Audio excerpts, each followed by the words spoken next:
Hey guys, welcome back to a new and improved, I hope it's improved version of the Dr. Cloud Show. Why is it improved? Well, it's a new week. I mean, we got to get better from week to week, right? Anyway, it's Monday and just another manic Monday. Remember that song? Well, are you having a manic Monday or a depressed Monday or a kind of middle of the road Monday? Whatever your Monday, I'm glad you're here with us in this hour. And speaking of the hour, this is the hour where we do get to talk live. And the number to do that is 844-940-2774. That's 840-940-2774 to get on the program. And first of all, thank all of you who have called in because you give us the fodder. You give us the ways to look at ourselves. You give us it's sort of like the context, the mirror to, because it's not just you you're talking about. When you're talking about you and your situation, um, it's just true that whatever the context is, you're feeling rejection or abandonment or control or hurt or, dreams and aspirations, that those are human things that all of us feel in some context or another. And even though our stories are different and our contexts are different, so we're more alike in this struggle called life than we are different. And this is a place where we get to talk about that. So thank you, callers, for doing that. And thank you for the rest of you who are joining in on the different, platforms to support each other. Facebook and Instagram and YouTube and all of that. So let's call in 844-940-2774. Okay, as we do each day, what I wanted to do in the beginning was talk a little bit about some idea, some context. And what I wanted to share with you was something I was just sharing with a friend of mine um, that I hadn't really applied as much as I should to kind of some of the things we talk about here. But if you've been listening for a while, you'll know that I recently had a knee replacement. Um, that's where the difference in a mugging. Well, think about this. What if you walked out into the parking lot late at night and some guy walks up to you, he's got on a mask, he pulls out a knife and he rips you open and takes all your money and leaves you unconscious bleeding on the pavement and then takes all your money and just leaves. What do we call that? We call that a mugging. That's a felony. That's horrible. All right. Well, you go into a hospital and some guy comes in with a mask and takes a knife and rips you open and takes all your money and leaves you unconscious. And we say, thank you, doctor. We call it surgery, right? Well, there's a difference. One of them is to harm you, another one is to heal you. Right. Well, as you know, I just went through the latter. I just got a total knee replacement, which is no small deal. They go in and they kind of, saw your leg in two, basically, stick a new thing in there. Well, it doesn't feel that good. Doesn't feel that good for a while. But here's the point. When I was having mine, because if you look at the x-rays, both of my knees are shot. I got to have the other one done at some point. But if you look at the x-rays, they're both bad. And, the doctor says, well, you're going to have both these done, but I think we ought to do the left one first because that's where the most pain is. And so I said, because some people have double knee replacements, right? They get them both done at once. And I said, well, why don't we just do both of them since I got to have them both done? It's like I can get this over with. And this is a bleeding surgeon. I mean, he trains people all over the world. He has developed a lot of the devices and one of the true experts. And here's what he said: I won't do it. I won't do two of them. And I said, people do it all the time. Why won't you do it? He said, I won't do it. He said, I did a handful of them last year for specific reasons. He said, but I won't do it. I said, why? And here's what he told me. He said, because your knee, after we do this work, your knee is going to need all of the resources of your entire body focused on healing it. And I don't want to divide the resources into healing two knees. I want your whole body coming to the aid of this knee to heal it. I thought, okay, whatever, that makes sense. You're the doctor. And then I started thinking about this just as a psychologist. How many times do we take that proactive focus to take a majority of our focus and time and energy and go to that part of our life that really needs to be fixed, right? It might be your emotional health, it might be your career, it may be sobriety, it may be a marriage, it may be overcoming some negative stuff in your head, it may be finding your talents and dreams, whatever it is. And we got 63 knee replacements going on at once. And maybe this is a season for you to pick that one area where you've been limping around. This was me. I was limping around for a handful of years and not paying attention to it. And you know what I've had to do is most of my life, really in the last, 5 weeks, has been focused on trying to get this knee replaced and healed and, back up to speed. And sometimes there's an area of your life and that's what it's going to take. And that may mean not being able to do some other stuff you do for a while. Maybe your kid needs some attention right now. It's very, very focused. And you have to give up a hobby to do that for this season. Maybe your marriage needs that. Or maybe your dating life needs that. Or maybe your getting over your anxiety states needs that. It may be time to take more of your resources of this body you call you, and let's focus on that one knee and let's get it right. Okay. Sometimes we don't give our aches and pains in life the focus and attention that they need. And it will cost you. It costs you sometimes to get things right. It costs you to do some important things. And if we don't prioritize them and put them at the top of the list, then a lot of times they're just not going to get done because something else is always going to appear and always going to be important and kind of get out of the way to do that. So just a little thing to think about. Sometimes we got to really, really pay attention to something that needs it. Okay, so we are going to be going to the calls here for a second. I'm having a little bit of a software glitch here as I try to get to the calls, actually. Let me try this again. Okay, now it's back up and running. Let's go to Sarah, who's calling us from Indiana. Let me give the number out one more time, 844-940-2774, 844-940-2774 is the number to call and get on the program. And those of you who don't call in now, obviously, you can listen around the clock 24/7, but please share the program with your friends so we get more people to hear about it and what we're doing here. Okay, Sarah, welcome to the program. Hi, thank you so much for taking my call. You're very welcome. I have a question. I need some advice with my pastor at church. Yeah. I've been separated for 4 years in a relationship where covert narcissism is a problem, and my husband, a lot of the last 4 years, has not been willing to go to counseling. So we've had a long separation as I'm waiting for him to see if he'll. Separated for 4 years or married for 4 years? We've been separated for 4 years, married for 14.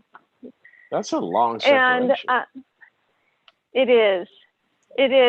And my pastor gave me some very specific advice on what he believes God told me to do to heal my marriage. And it's something that I feel, he basically told me that he thinks I should have sex with my husband and that will heal my marriage. And because of the covert narcissism, and there's a lot of factors that make me feel unsafe. What is and that threatening. Can I interrupt for a second? What does covert narcissism mean? Well, it's really when a person gets treated a different way at home than the person acts to everyone else publicly. So it wouldn't be like overt narcissism where everyone can see it. Stop for a second. You just said two opposite things. I got to clarify. You said they get treated a certain way at home, which makes them the object of the treatment, not the actor, different than the way they act outside. So I don't know what I'm sorry. confused. I'm trying to understand your husband, and so I don't know what this means. It's okay. I meant that he acts differently towards me at home in private than he treats me in public.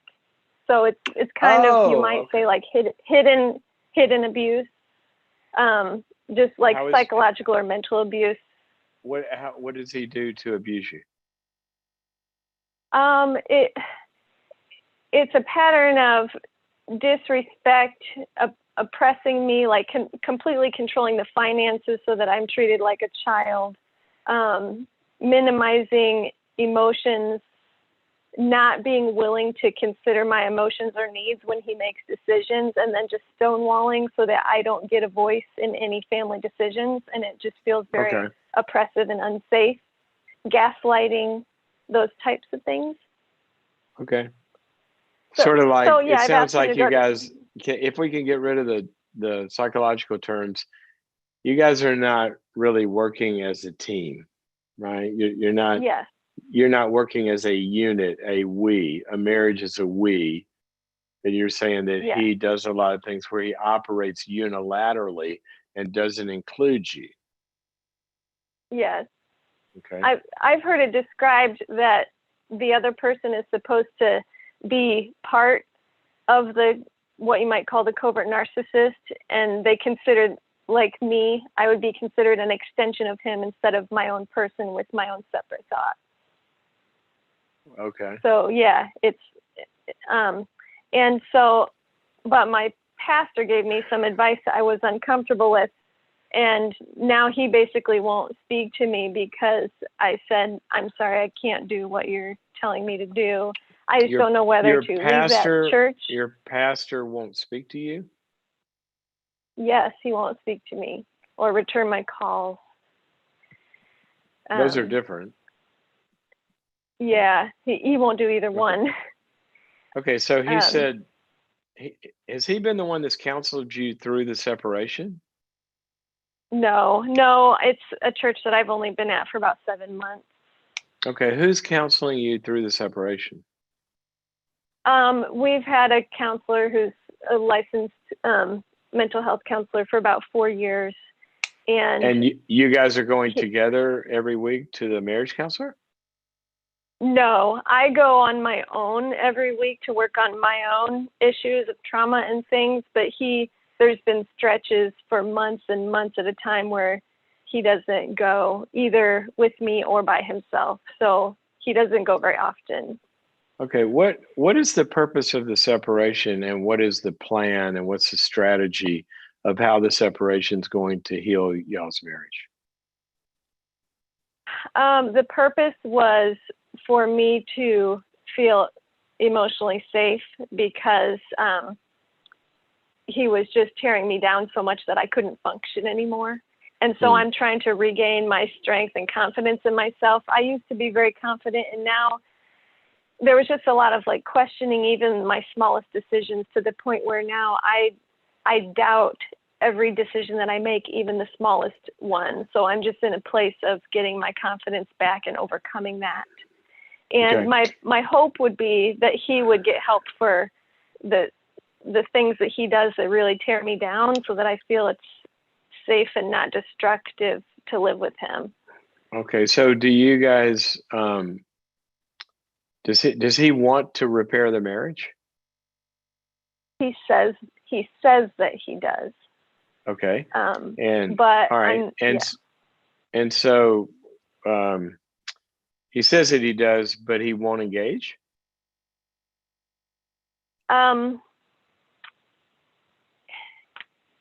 We would just need to be in counseling more regularly than we are. And Absolutely. yeah, I have really suggested for a couple years now that I think we might need an intensive counseling, like a weekend or an intensive counseling more than just hourly, because there's some really deep issues and it's gone on for so long. Well, what is, So I don't understand though, this is a long separation without a lot of movement. Okay. Right. Yeah. So what is enabling that to be okay with anybody? I think it's that, well, I what's went through making divorce that as a kid. comfortable? Does he not? I don't know how. Is he happy and enjoying his life being out there separated for 4 years? Maybe he is. He says that he's not, but I really don't understand, to be honest. Like he did finally go the last 2 weeks, but before that it had been months and months at a time. But what is the counselor saying about in other words, if I'm a marriage counselor, okay, and I'm seeing the two of you, I got some okay, here's what we're going to do here. Here's the expectations. Here's our plan. This is you guys what you're saying you want. Here's how we're going to get there. And then if somebody doesn't show up for months at a time, I don't understand what's our plan here? Like, why aren't we dealing with the lack of compliance to the program, if there is a program? Well, I think the counselor that we have, she's not really proactive at all as far as helping us make a plan. She kind of leaves everything up to us. And I don't know if that has served us the best in the last 4 years, because we're not really making progress. Well, and I don't know. And I never, ever, I never second guess what a counselor is doing. But what I would tell you is I do think it's a fair question for you as a consumer, to say, what's our plan here? And, this is going on for a long time. And can you help me with a plan and some steps and here's the bottom line from the way I think about this, that a separation, sometimes there are separations that are literally to get somebody out of danger, be it psychological danger, be it physical danger or whatever. You kind of have to get away from whatever it is so bad. It sounds like you feel like you had some of that. You've gone through your healing and now you're kind of like, feeling like a person again. Well, then at that point, a separation is no longer just, to get me out of the storm. A separation should have a purpose to it. We're separating in the service of working on our marriage so that we can have a restored marriage. And it sounds like one of the things that may be good to talk to your counselor about is, what's the purpose? What are we working on? And what are each one of our roles in this to be able to restore this? Otherwise, it sounds like it could go on for another 4 years, maybe. Sort of sounds like that. So I don't know. I'm not questioning what your counselor is doing. I'm just suggesting that you, as you present to me, it doesn't sound like there's a clear understanding of how you guys are going to work together, you and your husband, to restore the marriage. And I would, as a consumer, I would want more of an understanding of where are we going here, and what do I need to do, and what are we going to require him to do in order to do this? Okay. Because I don't know. I mean, how do you make a suggestion of, we'll go have sex with your husband and that'll restore the marriage? Well, I don't know. Is lack of sex the problem in the marriage? I don't know. No. See, it's sort of like a suggestion in the midst of what? So I don't know. I don't know his reasoning. I don't know. Okay. I can say this. If you, if if you have truly represented this accurately, that you have a husband who only thinks about himself and does not include you in anything, about decisions and finances and this, that, and the other, and kind of has a unilateral way of organizing life. I Mhm. don't know of any case where having more sex is going to fix that. I can't say that. Somebody Mhm. send me the evidence-based research on if we have sex Mhm. a little bit more, then all of a sudden he's going to be this. I don't know. So if that's your, does that help? I don't know if that's your answer or your question, but Yeah. My counselor has said that people who might have narcissistic personality issues, usually she only sees them in her office in couples counseling, but not individually for their own issues. So um, I I've tried lately to more draw a line of saying, look, this has gone on for 4 years. If you're going to continue to be separated, continue to want to take the kids out of our house and take them away from me, I need you to be in counseling to work on your own part of yeah. this, or else I'm Well, at a hey, point where I can't keep going anymore. well, yeah, it sounds like what you're saying is, again, I haven't talked to him, but you're saying he's unilaterally organizing the way the separation works in the same way as the way he organizes everything else works. And I think y'all need to be together on what do we want. The separation and therapy is a we activity. And so let's come Mhm. together and align around a purpose. Okay. Okay. And figure out Okay. what that is and go ask your counselor to, can you help me figure out where we're headed here? That's the way I would think about it. Okay. So I need to let my counselor know what the goals are, and then she can help us work toward that. Well, I think you Is that probably what you mean? maybe, well, I would say it a little differently. You probably need to ask your counselor to help you and your husband come up with what the goals are. Okay. And it sounds like one of them that y'all have agreed on is we want to restore our marriage. Mhm. Okay. But then if that's the vision, what's everybody's part going to be in getting to that being a reality and Mhm. understand that? Okay.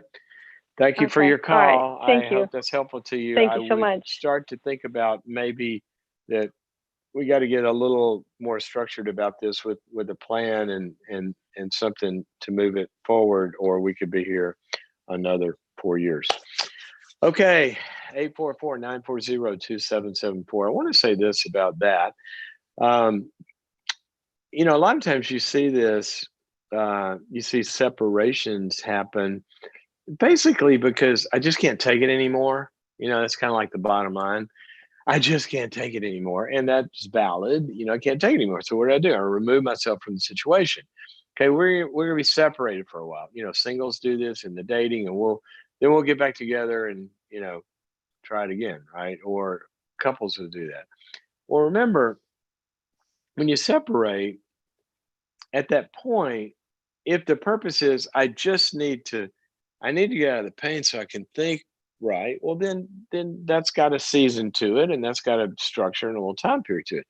But then at some point you want to say, okay, we're separated, but other than time, what are the other ingredients going to be in the separation? And generally, that's a recipe of, if you're going to bake a cake, the separation would be the time period. Okay, we're gonna bake it for 90 minutes. Well, but what are you going to put in the bowl? What are the ingredients of the separation that are going to be in the mix so the 90 minutes has the effect that you want it to have? Otherwise, you could keep it in there forever if the right activities aren't being engaged in that time period. One of the formulas that, if go back to my very first book, Changes that Heal, I talk about three ingredients that have to be present in any kind of growth path for anything to get better. Whoever said time heals all things hadn't been outside. Are you kidding me? Get an infected tooth and give it time. Well, time heals all things. No, it doesn't. Time plus some other ingredients. Hey, you might want a dental appointment in there. You might want an antibiotic in there, a bunch of other stuff. The formula that I like to think about is it's grace plus truth over time. Grace is where we're bringing in the help that needs to be present. The truth are the principles and knowledge and intelligence that's going to drive what we're working on. And you do those two things over time, and generally things get better. Okay, that's where we are. All righty, let's go to Jackie, who's calling us from the great state of Arkansas, who has a dating question. Jackie, welcome to the Dr. Cloud Show. And where are you in Arkansas? Hi, I'm in Rogers, Arkansas. Rogers, Arkansas. Well, welcome. Yes. I don't think I've ever had a caller from Rogers, Arkansas, but I just had my knee worked on in Arkansas. So tell me how I can help you. So I have a dating question. I'm kind of looking for insight as like how to move forward. So here's a story. There's a guy that I was talking to from my small group over the past year. We've been getting to know each other. It was really intense for 4 months. We were talking every single day, hanging out every weekend. Does your group know about this? I'm sorry? Does your small group my know group about leaders this? did. My group leaders did, but I didn't tell anybody else. No. Well, you guys got a little secret thing going on here in the group. We got a little secret thing. We do. Well, right. Here's the thing, though. After like 3 months of it being so intense, I just felt like there was no clarity on like what it was. Yeah. Because it wasn't necessarily anything romantic. There was no physical contact or anything like that. So, and he made it clear that we were just friends. But then there was 2 things that he did do that I was like, well, friends don't do that. So I just want to know what your intentions are. And he got scared. He backed off and he said, I'm already confused because you said there's nothing romantic. There's no smoochy going on. There's, nothing. But then you're very, very intense. That sounds like a lot of unclarity to me too. So you had the DTR call, right? I did, and he backed away and he said that he just couldn't be authentic around me, and so that was really confusing. But it's fine. He said what? He said he couldn't be authentic around me because he said that, and he didn't know whatever he did that I would take as he's more interested than he is. Or that's kind of what I interpreted from what he said. I'm going to need you to say that one more time. I couldn't quite hear it. I'm going to adjust my volume here a little bit. He couldn't be authentic around you, meaning because what? He didn't know. He said I could take anything as more than what he wanted it to mean. Well, that's what authenticity does. It helps clarify if things are where they're not to be understood. Yeah, so it was really confusing. So we let it go. We didn't talk at all. We were still in the same small group. Everything, is fine. I was kind of hurt by it because I am a single mom. I have a 1-year-old son. So it was just kind of like, I felt like, why would you, step in and not be intentional? But then he came back around and we started talking again in March, talking every single day, pretty intense, like heavy conversation. And then hanging out every weekend as well. And so I was like, okay, I was like, I'm going to meet him where he's at. We had a conversation, and last time he knows that whatever he does, I'm going to take it as he's interested because he's entering back into the relationship like it used to be. Well, I had a conversation with him a couple weeks ago, and I don't know, he backed away again, and she said he needed space. He said that he feels like he's revealed like a pattern in his life of not being able to be vulnerable and not being able to trust. And so that's why he can't be in a relationship with me because he doesn't know if he can give that to me. He's not sure. If he can give that based on because you may not be trustworthy or because he's broken. His trust muscles are broken. Yeah, so I kind of explored that a little bit. I asked him some questions because he said it was a pattern. So I was like, do you feel like, I was like, sometimes it's just not the right person, and that's okay. But I was like, and he said that he thinks it's him. He doesn't think it's me, and he doesn't think Okay, that so it's Jackie, with I any got other it. girls. I Yeah. so Yeah. get it. I so get it. Now, first of all, I'd ask you. You went back and did this again, and he never clarified anything. You just hopped back into it, right? Yes. Jackie. Yes. Jackie. I'm here. Yes. Why did you Yes, do he that? Why'd you do that? Why'd you go Why did back I into do it that? without having him say, wait a minute, whoa, we just went through 4 months of this. You bailed. You gave me no explanation. You said all this psychobabble about authenticity BS. And now you want, well, no. Tell me what your intentions are here. Yeah. So when do I know when to do that? Because About I don't 10 want to come minutes ago. across. About 10 minutes ago. Well, That's okay, when. I did it after. I guess I did it at 10 minutes into starting conversation again. Or what do you mean? Because I talked to him look, the beginning of July. I talked to him a month ago. Okay, so now are y'all back And so now in it? You're back in it again?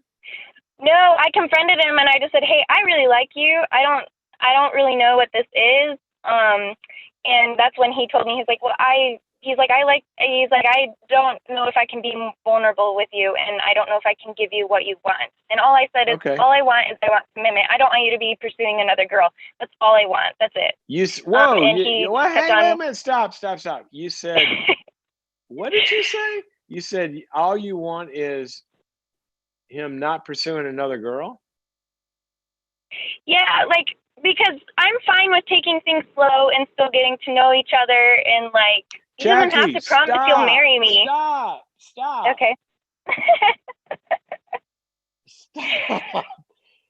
You are, and this is fine. It's your life, okay? But you're fine. Okay. But here's what you're telling me, and I'm not making any judgments here. Sort of. You're telling me, okay, I'm with a guy. He'll never tell me what his real reasons for talking to me are. And then he'll talk to me intensively all the time. But then he'll say, no, don't take this as anything. I'm not interested. And then he'll say, but I really can't be interested because I can't be authentic with you. And then he says, I really can't. And you're fine with that. Okay. Then how can I help you? Well, if you're fine with that, why are you calling No. I'm not fine about the unclarity. That's why I had a conversation with him, because I was like, this needs to be clear of what this is. Apparently it doesn't. No, it doesn't need to be clear. Yeah. You've been fine with it. Okay. He has no need to make it clear. I've been fine with it. No, I don't understand why you're saying I'm fine with it. What am I fine with? You just told me that you said to him, as long as you don't go after other girls, I'm fine with taking this like it is. That's what you said to me. Yeah, but then I have the clarity that I need, is that he's being intentional about our relationship. Well, I didn't hear that. And I guess that's what I wanted. Is that a low standard? Yes. It is? Why? What am I missing that I should want? Okay. That is such an awesome question. Thank you, Jackie. That is a great question. All right, let's pretend. Okay, I'm a baseball coach, okay? Okay. You got a guy that's been hanging around the field for 4 months. He won't step on the field. Do you want to be on my team? I don't know. That's asking too much. I can't be authentic to say I want to be on your team or not and whatever. But we'll come talk and I'll pick up some balls and throw them at you. But when you try to really pick up a bat and swing at it, no, that's too much for me. And then you say, no, I want to do this. And then he comes back several months later. And then you say, okay, well, as long as you're not playing around any other fields, then you can keep doing this around our field. Yes, that is a low bar. Yeah. What a baseball coach would say is, hey, I look at you. You got some talent. right? There's some things I like about Yeah. you. I've seen you throw it. I've seen you swing at it. I want you to declare if you want to work out, and try out. And you want to practice with us. That's great, but I want to see you pick up a glove. I want to see you show up on time. I want to see you swing at it. I want to see you throw it. My point being, if I'm in your chair, and I think women all over I'd love to hear them call in and go on Facebook. I bet they'll tell you. I think they would want you to say, raise the bar a little bit and say, have him be more direct with you. Have him say, Yeah. what he really wants. Have him not get the cake, have his cake and eat it too, in terms of all this intensity and all this greatness, but then say, no, but I really don't want to date you. And I would just, why don't you want a guy to step up and say, wow, let's get to know each other and be authentic, and not say, I can't be authentic with you forever.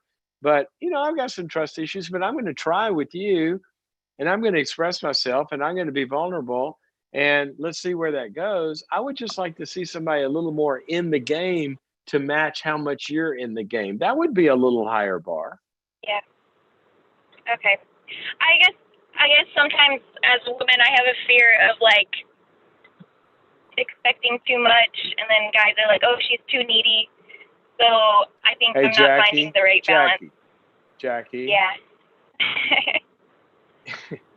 If a woman's showing up and saying, hey, I just want you to be honest with me, be authentic with me. If you got some sort of, issues here to process those with me. Let's do this together. Been in a small group forever. I know you well. And I don't think that's being too needy to ask somebody to talk. Okay. Yeah. Yeah. And I eventually I did set some boundaries, so I just wanted to make sure I was being reasonable.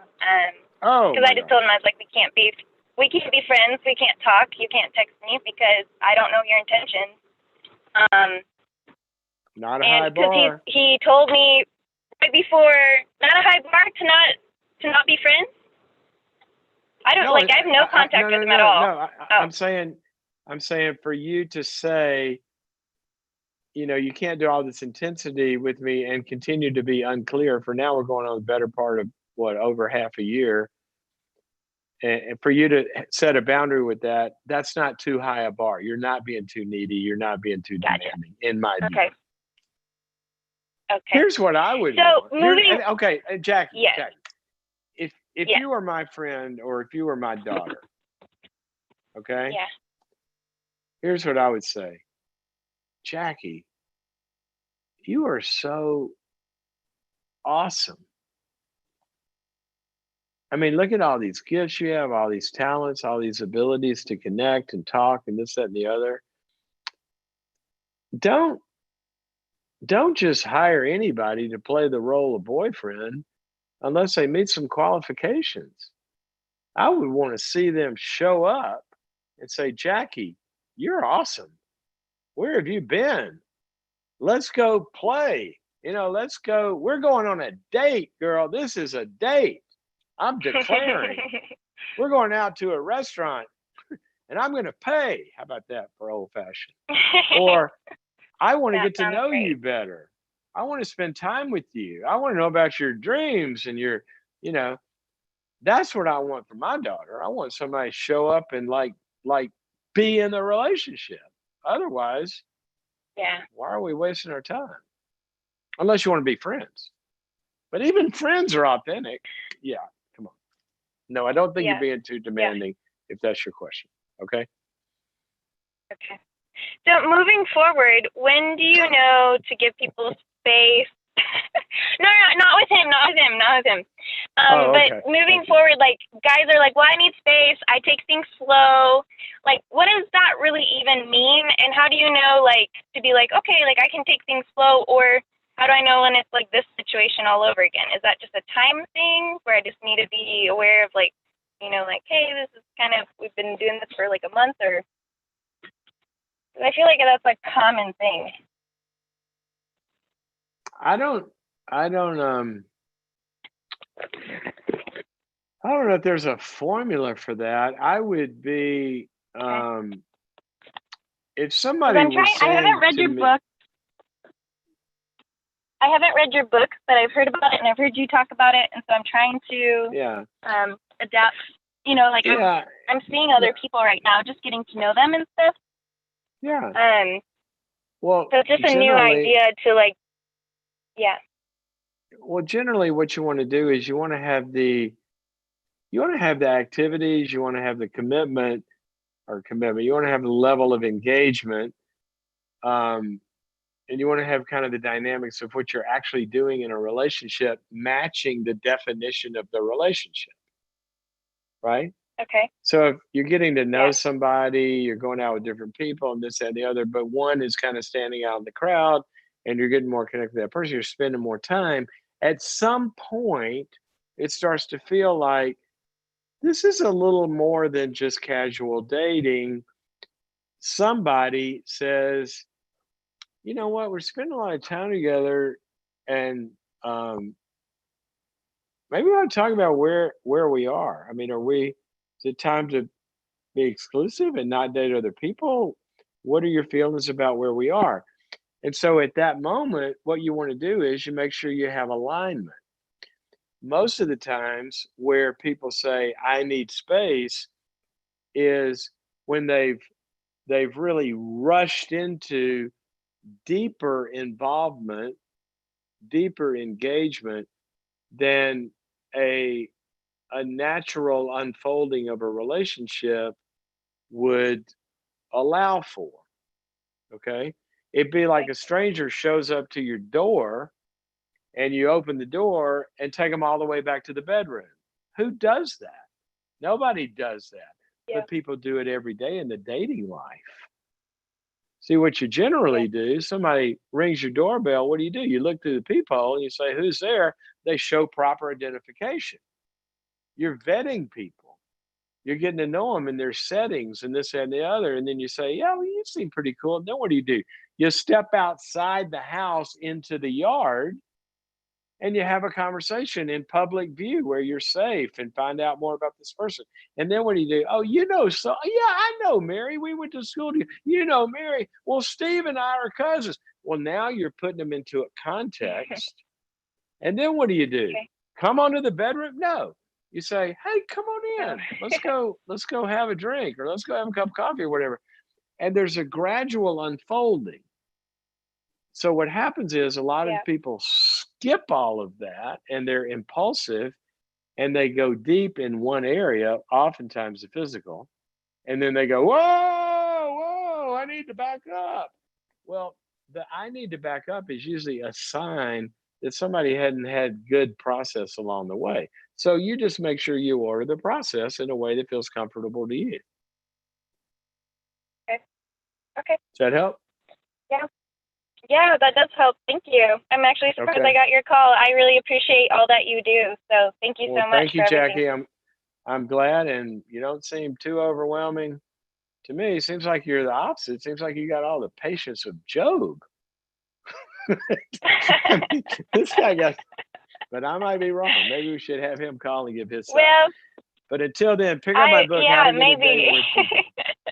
And you know what? Go to boundaries.me. There's a lot of information on there about all these processes. So thank you for your call. I want to hear back from you in your next scenario.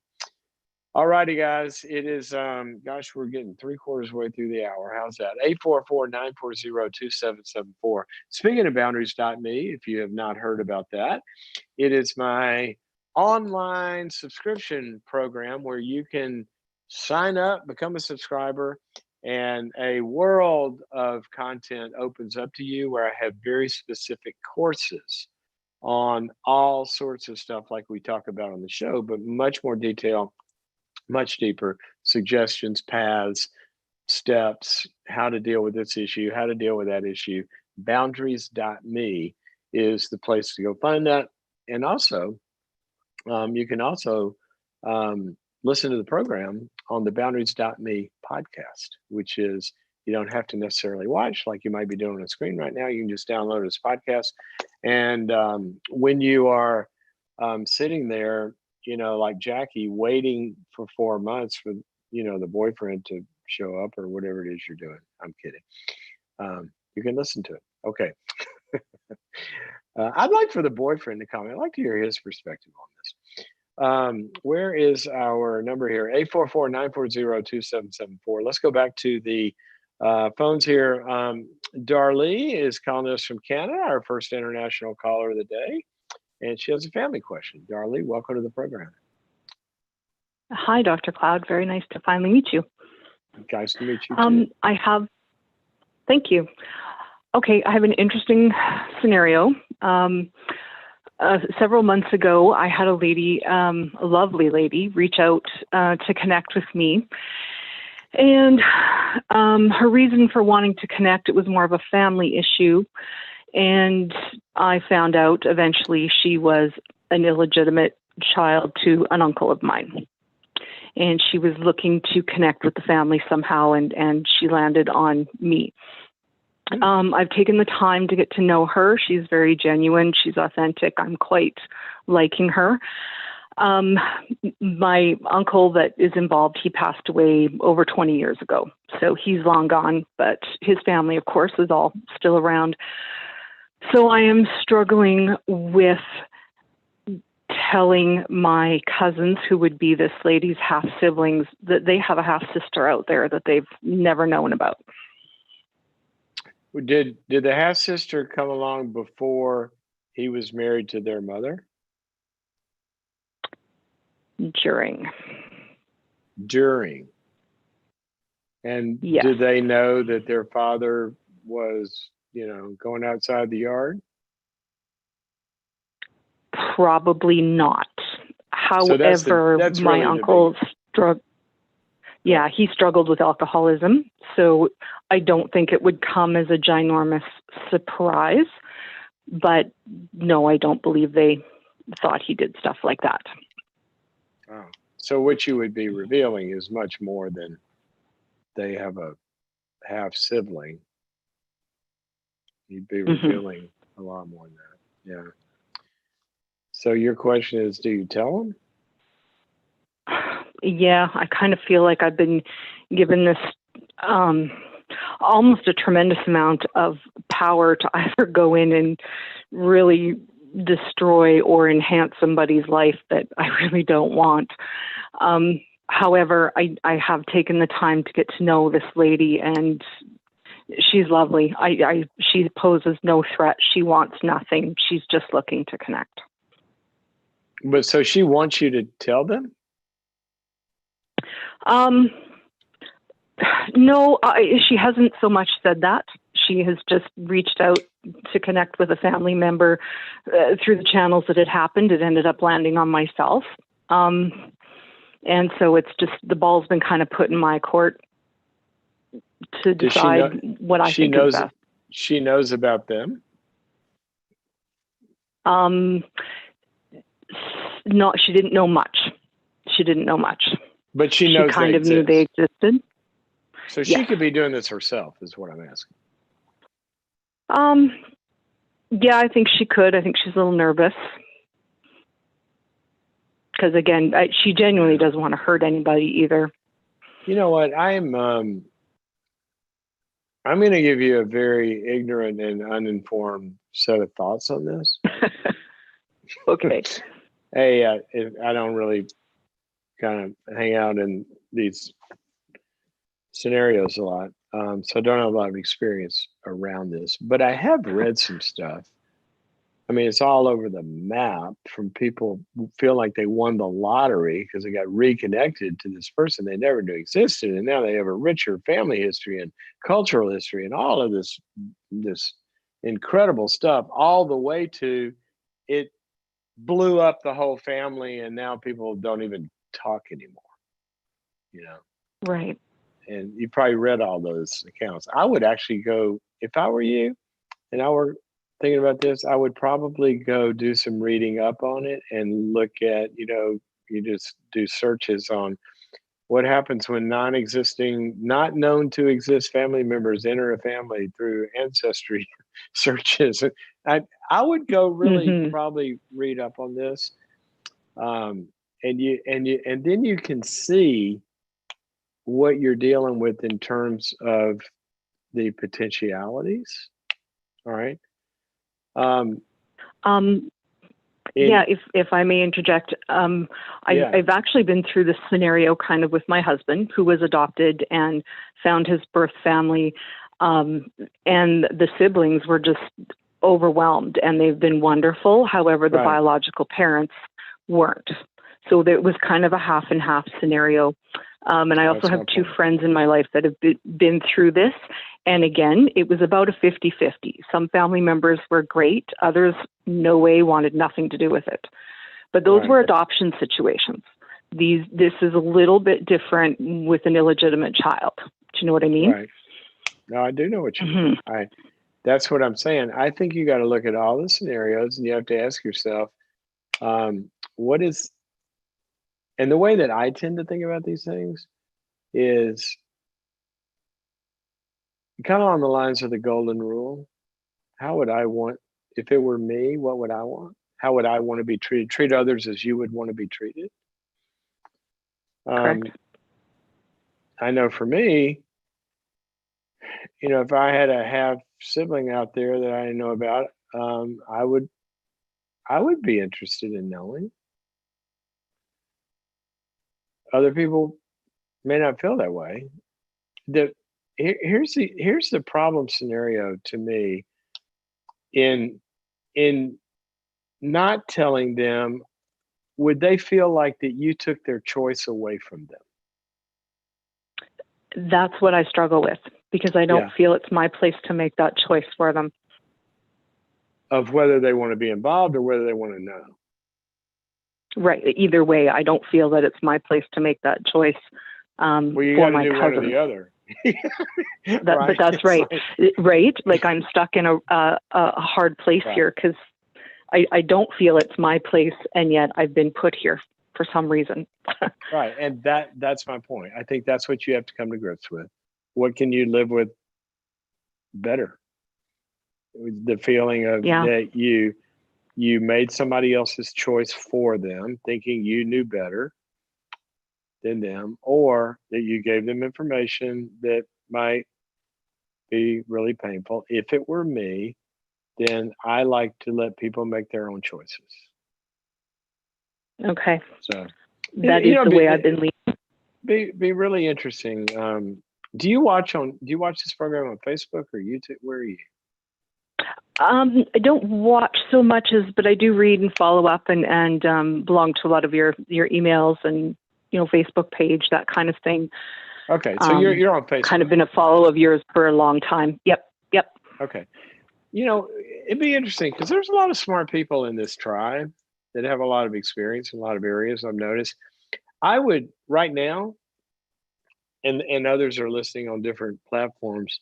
I would be interested in some of the community's experience about this, and ask them to hop on Facebook and give you some thoughts, in the discussions. But generally speaking, just me, if it were me, I don't like to make people's choices for them, and I would, if it were me, I'd want to know, and then I can decide whether or not I want to connect with this person or not. Okay. Well, I'm glad to hear your thoughts are that way. That is the way I've been feeling. I've been feeling kind of like I've been given too much power in a situation I don't want any power over, if that makes sense. I get it. Sometimes you Yeah. know things you wish you didn't know, right? Right. And who knows, it could end up being a good experience, but somebody's going to get hurt, probably particularly my uncle's, widow, right? That's what I feel bad about. She's the one that'll probably get hurt over this. She doesn't know about it, huh? That's a hard one. No. That's a hard one. Yep. And yeah, I guess maybe that's where my feeling of protection comes in, is just not wanting her to be hurt. But he has been gone over 20 years. He passed away a long time ago. So yeah, time I can't has make it for passed. you. I can't make it for you. You're gonna have to sit with whatever you decide. So, but Okay. God bless you as you try to do the right thing or the best thing. Thanks for your call. All right. Thanks. Thanks Okay. for talking it through. All Okay. right. Bye-bye. Bye-bye. Oh gosh, quandaries in life that we find ourselves presented with many times. We didn't even ask for this task, right? You find out something that you gotta share with somebody, but I don't know. Most times, the golden rule is a good standard. I tend to think. What do you mean most times? Of course it's a good standard. Applying it in various ways. I don't even know what I was saying there. The golden rule is the whole thing, right? It's the law and the prophets, as she said, summed up in just that reality, to treat others like you would want to be treated. What I meant by most times the application of that gets so clear that we know what to do, and other times we don't even know how we would want to be treated. It's I guess I'm saying it's difficult. That's why I'm struggling here. It's a difficult. Okay, guys, we are out of time again. I'd love to take more calls, but we can't. I got to go to physical therapy, which, as you know, if you've been chronicling my journey with me in the last 5 weeks, I've been in this recovery phase of my total knee replacement, which is you know what I've learned about routine surgery? Routine surgery is surgery that happens to someone else. That's because it is. I mean, they do a lot of these and they know what they're doing. I had a great surgeon. It was great. But wow, I mean, it takes a while to get your movement back and through the pain and all that. So anyway, that's where I'm headed.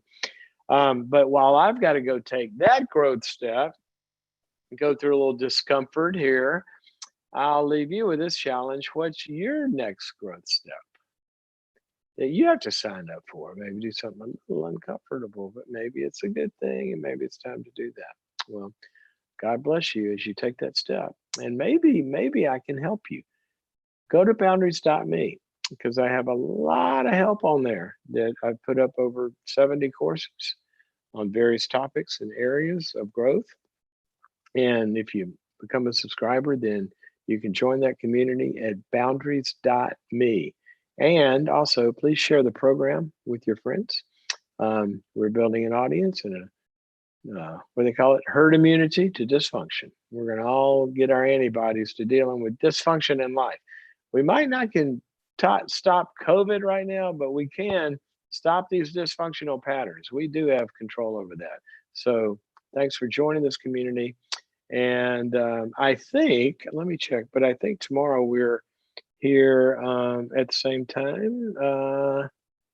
Yeah, I think we are. Okay, we'll see you here, same time tomorrow, right here on the Dr. Cloud Show. See you then. Bye-bye.